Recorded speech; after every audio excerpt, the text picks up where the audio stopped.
Hello, my friends. Welcome back to the Step by Step English podcast. I'm Alex. Today, we are going to talk about a feeling that nobody likes. We are going to talk about boredom. Yes, being bored. You know that feeling when you have absolutely nothing to do? Maybe you are waiting for a bus. Maybe you are sitting in a doctor's waiting room. Or maybe you are just lying on your sofa on a quiet Sunday afternoon. What is the first thing you do in that moment? Think about it honestly. I think I know the answer. You reach into your pocket, you take out your smartphone, and you unlock the screen. You check Instagram, you check the news, you watch a funny video on TikTok, or you answer a message on WhatsApp. We do this automatically. We do this without thinking. Why? Because in our modern world, we are afraid of silence. We hate being bored. We feel that we must be entertained every second of the day. If we are not doing something, or if we are not looking at a screen, we feel like we are wasting time. But today, I want to tell you something surprising. I want to tell you why boredom is actually a superpower. I want to tell you why doing nothing is one of the most productive things you can do. In this longer episode, we will explore why your brain needs silence. We will look at the difference between consuming and creating. We will talk about why you get your best ideas in the shower. And finally, I will give you a real plan to bring this magic back into your life. Let's begin. Part 1. The constant noise. First, let's look at our modern life. We live in a world of constant noise and constant information. From the moment we wake up until the moment we sleep, we are feeding our brains. Think about your morning routine. The alarm rings. You wake up. Do you look out the window? Do you stretch your body? Probably not. Most people look at their phone before they even get out of bed. We check emails, we check the weather, and we check social media. Throughout the day, we listen to music while we work. We listen to podcasts while we drive. We watch TV while we eat dinner. We are always inputting information. We treat our brains like a suitcase, and we are trying to pack more and more clothes into the suitcase until it cannot close. This is a problem because your brain is not just a storage box. Your brain is a factory. It needs to produce things, not just receive things. But if the delivery trucks are coming 24 hours a day, the factory cannot do its work. It gets blocked. Part 2. The science of wandering. Now, let's look at the science. What happens when you are bored?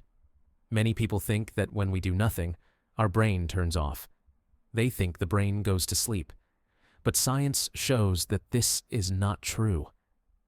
Actually, when you stop focusing on a task, a special part of your brain wakes up. Scientists call this the default mode. I like to call it the wandering mode. To wander means to walk around without a destination. When you let your mind wander, it starts to travel. It travels to the past and organizes your memories. It travels to the future and makes plans. And most importantly, it connects ideas that are far apart. Have you ever noticed that you get your best ideas in strange places? You probably don't get your best ideas when you are stressed at your desk, looking at a computer. No. Usually, people say, I had a great idea while I was in the shower. Or, I solved the problem while I was driving on the highway. Or, I remembered the answer while I was washing the dishes. Why does this happen? It happens because these are boring activities. Washing dishes is boring. Driving on a straight road is boring. Taking a shower requires no thinking. Because your body is busy with a simple task, your mind is free to fly. Your mind escapes the cage of logic and enters the world of creativity. Let me give you a famous example. J.K. Rowling, the author of Harry Potter. Do you know how she discovered Harry Potter? She didn't find him on Google. She didn't find him on Instagram. She was sitting on a train from Manchester to London. The train was delayed. It was stopped for 4 hours. She didn't have a phone.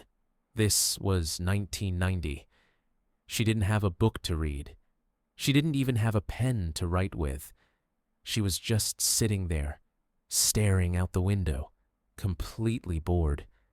And because she was bored, her imagination started to work.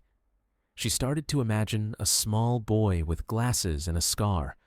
She started to imagine a school for wizards.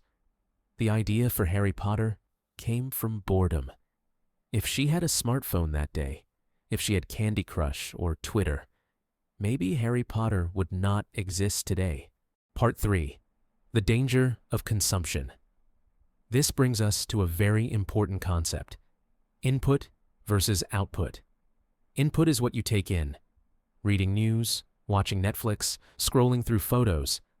Output is what you create: writing, speaking, drawing, solving problems, planning your life. In the modern world, we have too much input and not enough output. We consume, consume, consume. We are like people who eat food all day but never exercise. We become mentally heavy. When you are constantly on your phone, you are reacting to other people's lives. You are reacting to other people's ideas. You are not thinking your own thoughts. You lose your own voice because the noise of the world is too loud.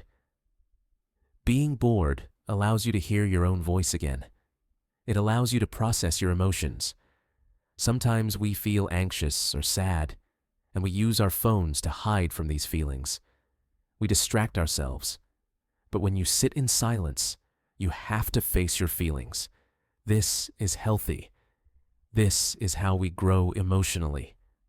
Part 4. Children and boredom. Think back to when you were a child. Or if you are young, think about your parents' childhood. In the past, when children said, "Mom, I'm bored," the mother would say, "Okay, go outside and play." She didn't give them an iPad. She didn't put on a movie. So, the children had to invent games. They looked at a stick and imagined it was a sword. They looked at a cardboard box and imagined it was a castle. Boredom forced them to be creative. Today, we don't let children be bored. If a child cries in a restaurant, we give them a screen immediately. We are killing their ability to imagine. We are teaching them that boredom is a scary monster that must be avoided. But boredom is not a monster. It is a teacher. Part 5. The challenge. I know what you are thinking now. You are thinking, "Alex, I understand. But it is very hard. My phone is addictive." You are right. It is very hard. Technology companies design these apps to keep us addicted. They want your attention. When you stop using your phone, your brain feels uncomfortable. It feels like you are missing something. This is called withdrawal, just like stopping coffee or sugar. So, you need to train your brain again. You need to build the boredom muscle. Here is my practical plan for you to become more creative and calm. Step 1. The no phone zones. Choose one place in your house where phones are forbidden. Maybe the bathroom, maybe the bedroom, or maybe the dinner table. When you are in this zone, you cannot use your phone. You must just be there. Step 2. The waiting rule. When you are waiting for something, a bus, an elevator, or a friend, try to wait without your phone. Look at the people around you. Look at the architecture of the buildings. Notice the color of the sky. Observe the world. This is great for your English too, because you can describe what you see in your head. That is a red car. Or, that man is wearing a blue hat. Step 3. Walk without audio. I know you love podcasts, and I love that you listen to this one. But once a week, go for a walk with no headphones. Listen to the birds. Listen to the wind. Let your brain rest. Step 4. The 10-minute challenge. This is the big one. I want you to sit in a chair for 10 minutes every day. Do nothing. Do not close your eyes and meditate. Just sit with your eyes open. Do not read. Do not write. Just let your mind wander. It will feel very long at first, but after a few days, you will start to enjoy it. You will feel your stress go down. Conclusion: speaking English is not just about memorizing words. It is about having a flexible, sharp brain. If your brain is tired from too much information, you cannot learn well. When you sleep, your brain organizes what you learned that day. Boredom is like waking sleep. It gives your brain time to organize the new English words, the new grammar rules, and the new phrases you learned. If you never rest your brain, the information gets lost. So, my friends, here is my final message for you today. Don't be afraid of the empty moments. Don't rush to fill every second with noise. Embrace the boredom. Let your mind wander. You might be surprised by the beautiful ideas you find there. Thank you so much for listening to this extended episode of Step by Step English Podcast. I'm Alex. I am proud of you for listening, but now I want you to stop listening. Turn off this podcast, put your phone in another room, and go do absolutely nothing for a while.